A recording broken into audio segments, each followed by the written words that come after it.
Hello everyone, क्या आपने वाल्मीकि रामायण पढ़ी है? अगर आपने नहीं भी पढ़ी तो आप इसकी कहानी को जरूर जानते होंगे। श्री राम अपनी पत्नी और अपने छोटे भाई के साथ 14 साल के वनवास पर गए जंगलों में। इस जंगल में सीता मैया का अपहरण हो जाता है राक्षस रावण के द्वारा। इसके रिस्पॉन्स में श्री राम अपने पीस मैसेंजर अंगद और हनुमान जी को भेजते हैं सीता मैया की मांग के लिए। जब रावण नहीं मानता तो यहाँ एक युद्ध हो जाता है। इसमें अच्छाई की जीत होती है और रावण हार जाता है। हर साल हम इसी चीज का जश्न मनाते हैं, the victory of good over the evil. धर्म ने अधर्म को हरा दिया। कहानी सुनने में कितनी सिंपल लगती है, लेकिन ये कहानी इतनी सिंपल नहीं है। स्पेशली अगर आप आजकल के व्हाट्सएप के मैसेज देखोगे और सोशल मीडिया पोस्ट देखोगे जो कि इस hero Ram versus villain Ravan के इस नैरेटिव के खिलाफ जाती हैं। इनफैक्ट कई ऐसे मंदिर भी हैं इस देश में जहाँ रावण की पूजा की जाती है, जैसे कि मध्य प्रदेश के रावण ग्राम गांव में ये मंदिर,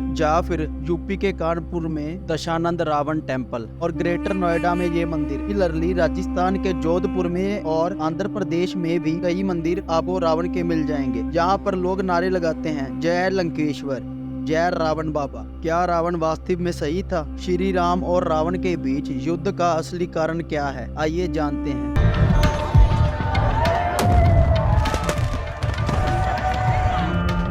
मैं रावण के दर्शन करना है। रावण हम लोगों के कुल का राजा है, विद्वान है इसलिए, हाँ, सबसे बड़ा ज्ञानी है। उनको लोग गलत कहते हैं पर वो गलत नहीं है। रावण की कीर्ति दिग दिगांतर में अमर रहेगी, रावण अमर रहेगा।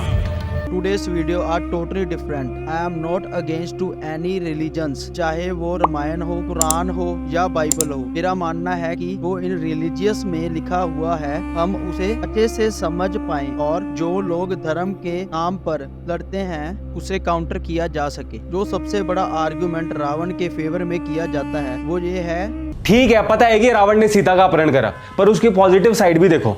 पता है कितना बड़ा विद्वान था, सारे वेद शास्त्र पुराण सब कुछ पढ़ रखा था, इतनी कमाल की वीणा बजाता था, शिव भक्त था, ब्राह्मण था, जलाने लग गए पुतला। ऐसे ही पॉजिटिव देखा करो कुछ। रावण एक शिव भगत था, ब्राह्मण था, चारों वेदों का ज्ञानी था, लेकिन फिर भी रावण को ना हेट क्यों मिला? और हर साल रावण का पुतला को क्यों जलाया जाता है? क्योंकि रावण ने सीता का अपहरण कर लिया था और रावण का भाई विभीषण ने राम जी को बता दिया था कि रावण का वध कैसे होगा। ये सब की शुरुआत सिर्फ दो औरतों से हुई थी। अगर इन दो औरतों को इस युद्ध से बाहर निकाल दें तो शायद आज ये युद्ध होता ही ना। ये सब की शुरुआत हुई थी रावण की बहन शूर्पणखा, जिसने श्री राम के छोटे भाई लक्ष्मण से शादी के लिए पूछा और लक्ष्मण ने शादी के लिए मना कर दिया और कहा, आप राम जी से पूछ लो अगर वो आपसे शादी करते हैं। लेकिन शूर्पणखा नहीं मानी। फिर लक्ष्मण ने शूर्पणखा का नाक काट दिया, जिससे शूर्पणखा रोते हुए रावण के पास गई और रावण अपनी भक्ति से उठा और बदला लेने निकल गया और अकेले जाकर सीता का अपहरण कर लिया। पर उसने सीता को